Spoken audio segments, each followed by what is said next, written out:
السلام عليكم ورحمة الله وبركاته. أهلا وسهلا بحضراتكم. معكم محمود صالح في حلقة جديدة من نشرة المشجع. زي ما تعودتم حلقتنا فيها كل الأحداث اللي تخص الأهلي، فيلا بينا نبدأها مع بعض. الأهلي يقسو على الترجي التونسي في رادس بثلاثية نظيفة ليصعد لنهائي دوري الأبطال بنسبة تتخطى 95% قبل مواجهة القاهرة. إشادة كبيرة من المحللين الرياضيين والجماهير ببيرس تاو بعد تسجيل ثنائية في مرمى الترجي. انقلاب جماهيري كبير في تونس على إدارة الترجي ونبيل معلول بعد الهزيمة القاسية أمام الأهلي في رادس مجددا، ومطالبات كبيرة برحيلهم فورا. صحف تونس تعليقا على خسارة الترجي من الأهلي. الأهلي يهين الترجي في تونس ويفوز عليه بثلاثية. أفراح كبيرة في بعثة الأهلي بتونس بعد الفوز الكبير على الترجي التونسي في عقر داره والاقتراب من النهائي القاري للمرة الرابعة على التوالي. مارسيل كولر يشيد بما قدمه لاعبي الأهلي أمام الترجي ويطالبهم بعدم الإفراط في الفرحة ويحذرهم من نغمة حسم التأهل للنهائي،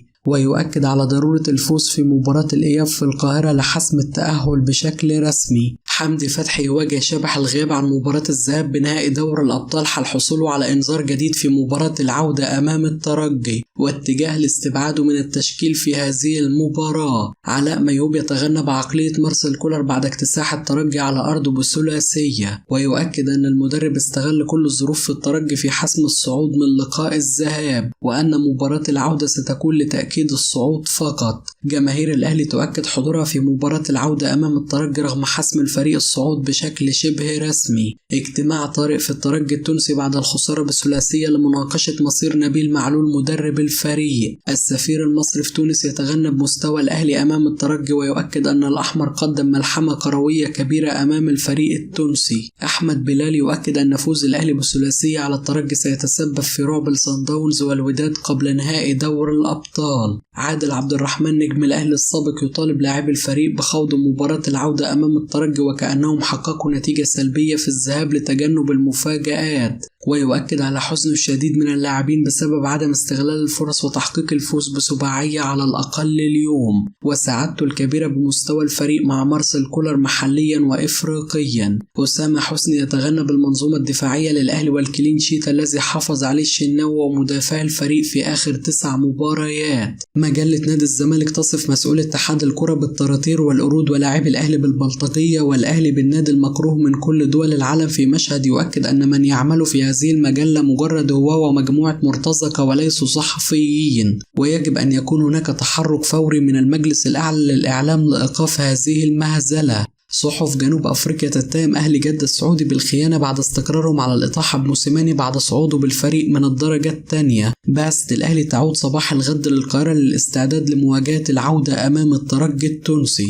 مصادر بالزمالك تؤكد أن استبعاد محمد عواد وعبد الغني أمام الإسماعيلي هو قرار فني بحت من قبل المدرب الكولومبي خوان كارلوس. باتشيكو يحصل على حكم بتغريم الزمالك $1,000,000 بسبب مستحقاته المتأخرة. اتحاد الكرة يعين محمد عادل حكما لمباراة الزمالك والإسماعيلي في الدوري. شوقي السعيد لاعب الزمالك السابق بعد خسارة الترجي بالثلاثية أمام الأهلي: احنا نحس على أي فريق نشجعه. طارق دياب اللاعب التونسي السابق: الأهلي كان يخوض تدريباته اليوم في ملعب رادس وليس مباراة الترجي. الترجي فريق عشوائي في كل شيء سواء في التعاقد مع اللاعبين أو المدربين، وهذه أسوأ نسخة للفريق التونسي في البطولة الإفريقية، والسبب الرئيسي في هذا الأمر أننا لدينا مسؤولين يديرون أندية وهم لا يفقهون شيء في كرة القدم. أموال طائلة تصرف وها هي النتيجة. ما حدث اليوم فضيحة بكل المقاييس في تاريخ الترجي، والجميع يجب أن يراجع نفسه وأولهم رئيس النادي. الترجي يحتاج لثورة تصحيح.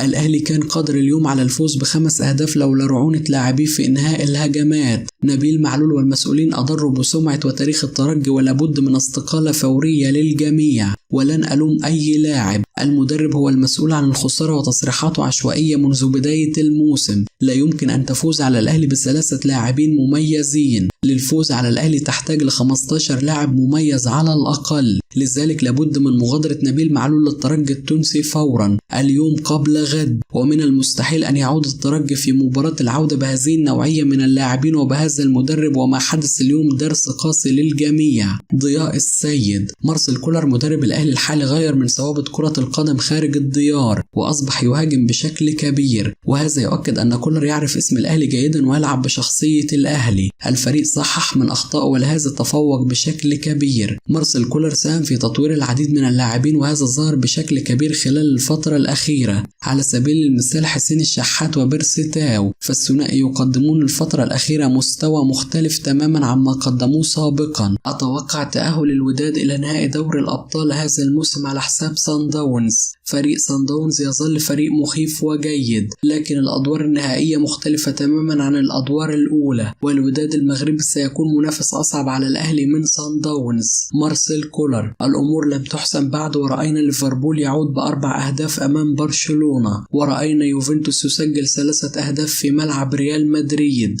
بالتأكيد لا ننوي دخول مباراة الإياب بتعالي أو استهتار، فلا شيء حسم بعد، ولن يحدث ذلك قبل صافرة نهاية المباراة الثانية. سنحافظ على تركيزنا لأن كل شيء وارد في كرة القدم، وبالتأكيد نحن سعداء بالفوز خارج الأرض بنتيجة كبيرة، ولكن هذا لا يعني أننا قد تأهلنا. نادر داود المدرب المساعد للترجي التونسي: أمال الترجي ما زالت قائمة في التأهل إلى الدور النهائي رغم صعوبة المهمة في القاهرة. الإرهاق كان عامل أساسي في تراجع المردود والجهاز الفني يتحمل مسؤوليته في الهزيمة. وائل جمعة: بغض النظر عن ظروف الترجي الأهلي قوي على الترجي ولم أرى الترجي ضعيف مثل ما رأيته اليوم. الأهلي لديه لاعبين مميزين ومدرب مميز أيضا وقادر على إخراج كل إمكانيات اللاعبين، وقادر أيضا على استغلال نقاط ضعف المنافس والأخطاء التي يرتكبونها، وبالتالي الأهلي يستحق هذا الفوز الكبير. الأهلي اليوم كان قادر على الخروج بنتيجة تاريخية أمام الترجي لولا الأنانية، وهذا ما أحزنني، لكن الفريق خاض المباراة بشخصية الأهلي واحترم الترجي بشكل جيد واستغل ظروفه أفضل استغلال. ولكن أتمنى من كولر أن يعمل على الكرات الثابتة بشكل أكبر الفترة القادمة.